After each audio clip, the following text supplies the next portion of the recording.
Assalamualaikum. Hari ini kita akan belajar bab jirim. Saya Cikgu Hasliza. Baiklah, apakah jirim? Jirim mempunyai jisim dan memenuhi ruang. Okey. Dan jirim boleh wujud dalam 3 bentuk iaitu pepejal, cecair dan juga gas. Okey, contoh pepejal adalah seperti batu, kertas, kayu ataupun logam. Cecair adalah seperti minyak, susu, air, sos ataupun dakwat. Mana pula contoh gas adalah wap air, oksigen dan karbon dioksida. Okey, baiklah, bagaimana kita dapat mengelaskan objek-objek ataupun bahan-bahan kepada bentuk jirimnya? Kita boleh mengelaskan mereka berdasarkan sifat-sifat mereka. Baiklah, sifat-sifat pepejal. Pepejal mempunyai jisim, mempunyai isi padu yang tetap dan mempunyai bentuk yang tetap. Maksudnya, pepejal kita boleh timbang dia. Okey, kita dapat sukat beratnya menggunakan penimbang berat dan kita boleh katakan pepejal mempunyai jisim. Pepejal juga mempunyai isi padu yang tetap. Contoh dalam gambar rajah ni, okey, isi padu dalam silinder penyukat pada mulanya adalah 15 cm padu. Apabila kita letakkan seketul batu, ikatkan seketul batu dan kita masukkan ke dalam silinder penyukat ni, isi padu air tersebut akan meningkat kepada 23 cm padu. Jadi di sini kita boleh mengira isi padu batu tersebut, iaitu kita harus ambil isi padu yang terakhir tolak isi padu yang tanpa batu di dalam silinder penyukat. Jadi 23 cm padu tolak 15 cm padu, isi padu batu tersebut adalah 8 cm padu. Okey. Dan pepejal juga mempunyai bentuk yang tetap. Contohnya bongkah kayu di dalam gambar rajah ni, dia tidak bertukar bentuk. Okey, walaupun kamu letakkan dia di dalam cawan, di dalam kotak, di dalam bika, bongkah kayu tersebut bentuknya tetap sama. Baiklah, berlainan pula dengan cecair. Cecair, dia mempunyai jisim. Okey, kita boleh sukat juga jisim air tersebut. Contohnya, bika kosong. Jika kita timbang, kita akan dapat 100 gram. Selepas kita mengisikan air ke dalam bika tersebut, jisim bika tersebut bersama dengan air adalah 500 gram. Jadi berapakah jisim air tersebut? 500 tolak 100 gram, kita dapat 400 gram. Okey, cecair juga dikatakan mempunyai isi padu yang tetap. Okey, tak kisah kamu letak dalam bekas yang mana pun, isi padunya tetap sama. Contoh dalam gambar rajah ni, kita letakkan air mula-mula di dalam bika sebelah kiri 150 ml. Walaupun kamu ambil air dalam bika tersebut, kamu pindahkan ke dalam silinder penyukat, isi padu dia tetap sama, iaitu 150 ml. Tetapi cecair tidak mempunyai bentuk yang tetap. Okey, dia mengambil bentuk bekas yang mengisinya. Contohnya, kalau kamu ambil air tersebut, kamu isikan ke dalam bekas cawan. Okey, jadi cecair ini mengambil bentuk bekas yang diisinya.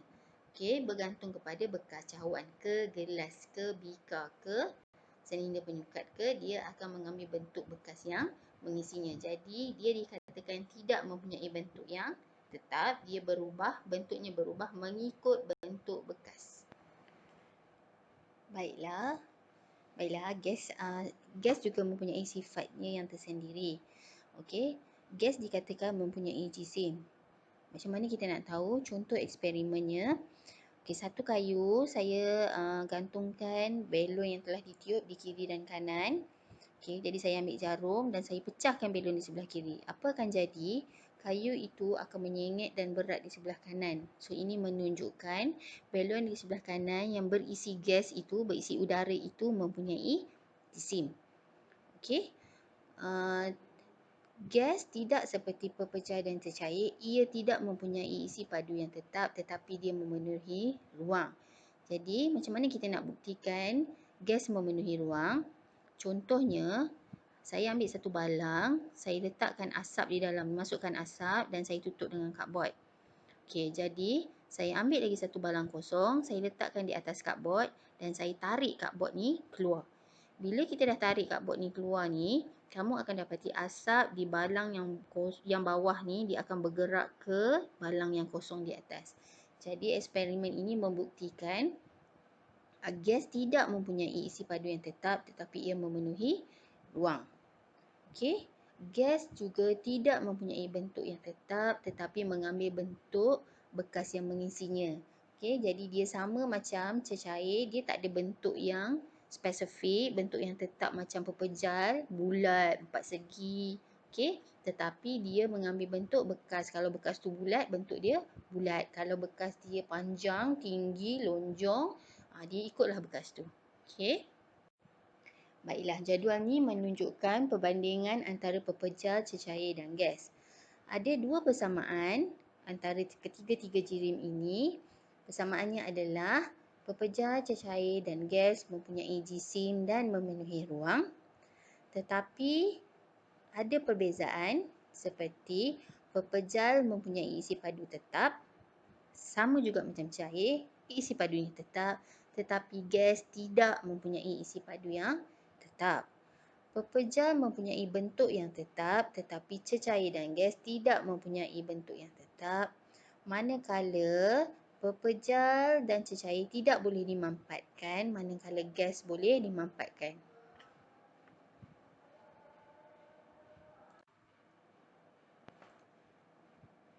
Baiklah, jirim juga dikatakan boleh berubah jika dipanaskan atau disejukkan. Okey, jadi jadual ini, gambar rajah ni menunjukkan perubahan satu keadaan jirim dari satu keadaan ke satu keadaan. Okey. Bila saya letak gambar api ni maksudnya dia dipanaskan, kalau tak ais ni disejukkan. Okey, contohnya kalau pepejal kita panaskan dia akan menjadi cecair. Cecair pula kalau kita panaskan, dia panggil pendidihan, kita akan dapat gas. Okey. Gas pula jika disejukkan ia akan menjadi cecair. Cecair kalau kita bekukan dia, kita akan dapat pepejal. Okey, dan proses daripada pepejal ke gas dan gas ke pepejal kita panggil pemejalwapan, sama ada ia dipanaskan atau disejukkan. Okey, perubahan keadaan air. Okey, daripada pepejal, cecair, gas. Okey, ada 5 proses perubahan keadaan air iaitu peleburan, pendidihan, penyejatan, pembekuan dan kondensasi. Okey, jom kita tengok definisi bagi setiap. Apakah maksud peleburan? Peleburan maksudnya pepejal menerima haba, dipanaskan ia akan menjadi cecair. Contohnya daripada ais, dia akan menjadi air jika kita panaskan. Itu dipanggil peleburan. Pendidihan pula adalah daripada cecair kepada gas. Contohnya ais. Ais ni kita didihkan. Didihkan maksudnya kita kena panaskan sehingga suhu dia meningkat kepada 100 darjah Celsius dan dia akan cair menjadi air lah. So jadi apabila dia mencapai takat didih, ia dipanggil pendidihan. Baiklah, penyejatan pula adalah proses daripada cecair menjadi gas apabila dipanaskan pada sebarang suhu. Maksud dipanaskan ni, ia berada, dia menerima haba dan dia berada tidak kira suhu apa pun, tak perlu didih sampai 100 darjah Celsius. Contohnya ais, kita letakkan dia di dalam cawan ataupun ais tu kita panaskan dia. Okey, biarkan dia dalam cawan ataupun dalam piring. So ais ni akan slowly, perlahan-lahan akan menjadi wap air. Dia akan tersejat sebagai wap air kepada persekitaran. Okey, ada beberapa faktor yang mempengaruhi kadar penyejatan. Saya ambil contoh baju di ampaian. Macam mana kita nak mempercepatkan baju-baju yang kita ampai tu nak bagi cepat kering? Okey, nombor satu, mestilah angin. Kalau ada angin, lagi kuat angin, lagi cepat kering. Nombor dua, cuaca yang panas. Kalau hari panas, baju kamu akan cepat kering sebab persekitaran kamu suhu dia sangat panas. Kalau suhu lembap, maksudnya mendung, baju kamu akan lambat kering. Yang ketiga adalah luas permukaan yang terdedah. Okey, lebih baik kamu sidai baju panjang-panjang, towel panjang supaya luas permukaan yang terdedah itu sangat besar, cepat kering. Okey, kondensasi pula ialah proses yang melibatkan perubahan gas kepada cecair apabila disejukkan. Okey, apabila gas kita sejukkan, okey, contohnya wap air kita sejukkan, kita akan dapat air lah. Okey, contoh gas kalau kita sejukkan tu, kita letakkan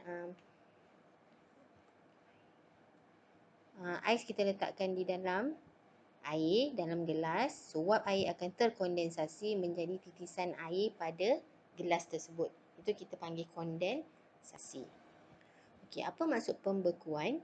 Pembekuan adalah proses daripada cecair kepada pepejal. Contohnya ais, kamu bekukan.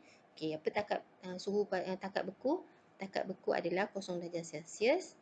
Air kamu bekukan, kamu akan dapat ais.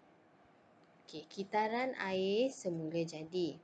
Kitaran air semula jadi merupakan penggerakan air yang berterusan dari permukaan bumi ke udara dan kembali semula ke permukaan bumi. Okey, matahari dia memanaskan air di dalam sungai, tasik dan lautan dan menukarkannya kepada wap air. Ini dipanggil sebagai penyejatan. Okey, so matahari yang bertindaklah sekarang. Selepas penyejatan air, penyejatan air akan meningkat dengan kehadiran haba dan angin. Jadi, lagi banyak haba, lagi cuaca lagi panas, lagi banyak angin, penyejatan air akan berlaku lebih banyak. Semakin tinggi di atmosfera, udara sejuk akan menyebabkan uap air terkondensasi menjadi titisan air halus yang membentuk awan. Okey. So, bila dah sejat, banyak sangat tersejat, uap air ni dia akan jadi titisan air halus. Kemudian, kondensasi juga berlaku pada aras tanah, iaitu dalam bentuk embun dan kabus. Ini dia kita panggil kondensasi juga. Okey, titisan air halus ni yang berkumpul, dia akan bergabung menjadi titisan air yang besar yang apabila ia menjadi berat, ia akan jatuh ke bumi dalam bentuk hujan ataupun salji. Jadi, apabila air hujan ini turun ke permukaan bumi dan menjadi air bawah tanah, ia mengalir dalam sungai, tasik dan lautan. Jadi, kitaran ini akan bermula again and again, sekali lagi. Okey, dan inilah dinamakan kitaran air semula jadi. Okey, gambar rajah ni juga menunjukkan kitaran air semula jadi. Ingat daripada mana dia bermula? Daripada laut, sungai dan tasik. Nombor 1 Okey.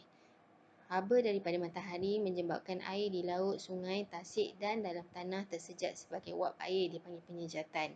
So, wap air akan naik ke udara bersama udara panas.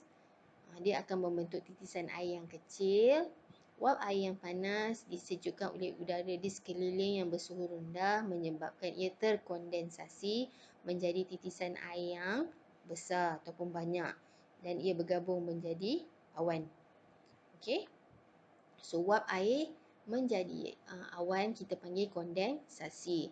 Jadi, bila titisan air ni berkumpul menjadi berat, terlalu berat, ia akan menjadi hujan dan jatuh ke bumi. Nombor 4. Nombor 5, air hujan yang jatuh ke tanah, tasik, sungai atau laut dan kitaran air diulang kembali.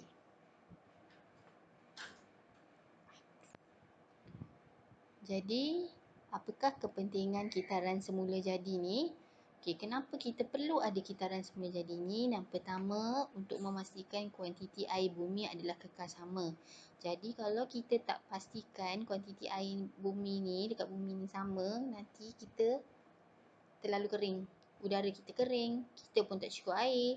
Jadi, kita kena make sure kuantiti air bumi adalah kekal sama. Yang kedua, kitaran semula jadi penting untuk menyediakan bekalan air tawar yang berterusan kepada benda hidup. Macam kita perlukan air kan. Jadi kalau penyejatan je berlaku tapi hujan tak jadi, hujan tak turun untuk bagikan bekalan air kepada kita, kita juga akan mati. Okay, yang ketiga, kitaran semula jadi ini juga penting untuk menyejukkan bumi. Kalau bumi kurang air, ia akan menyebabkan bumi terlalu panas. Dan ini akan menyebabkan kita tidak selesa. Baiklah, terima kasih kerana mendengar dan menonton video cikgu. Jangan lupa like video, channel cikgu di YouTube. Terima kasih. Jumpa lagi.